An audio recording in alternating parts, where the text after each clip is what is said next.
امام احمد میں جو ہے وہ حدیث پاک ہے، عبداللہ بن زمر رضی اللہ تعالی فرماتے ہیں کہ میں جو ہے وہ ایک دن نبی پاک صلی اللہ علیہ وآلہ وسلم نے بیمار تھے،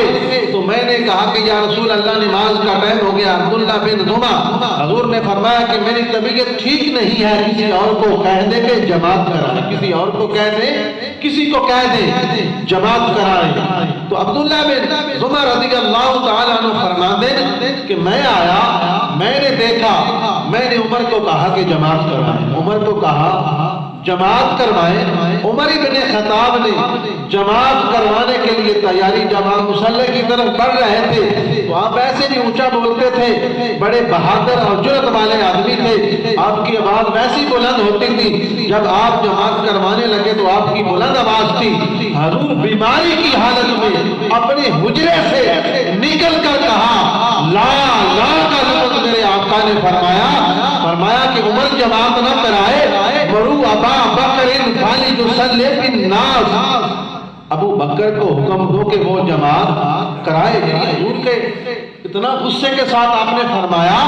کہ عمر فاروق رضی اللہ تعالی عنہ، آپ نے حضرت عبداللہ سے کہا کہ اے عبداللہ، جب تو نے کہا تھا کہ جماعت کراؤ، میں نے سمجھا تھا کہ شاید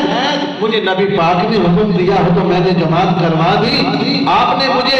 کس طرح، یعنی حضرت نبی پاک صلی اللہ علیہ وسلم اتنے غصے میں ہے میرے اوپر، اتنا شدید غصہ کہ آپ فرما رہے ہیں کہ ابو بکر جماعت کرائے، آپ نے مجھے کیوں کہا؟ تو عبداللہ بن زمر نے کہا قسم بخدا مجھے یہ نہیں پتا تھا کہ حضور نے کسے کہا، نام کسی کا حضور نے جماعت کے لیے نہیں لیا، بلکہ مجھے کہا کہ جاؤ کسی کو کہو کہ جماعت کراؤ۔ تو یہاں ابو بکر صدیق کبھی آئے نہیں تھے، موجود نہیں تھے، تو میں نے آپ کو کہا کہ آپ جماعت جو ہے وہ امامت کروا دے، جو ہے وہ آپ کو بہتر جانا تو آپ کو آگے کہہ دیا۔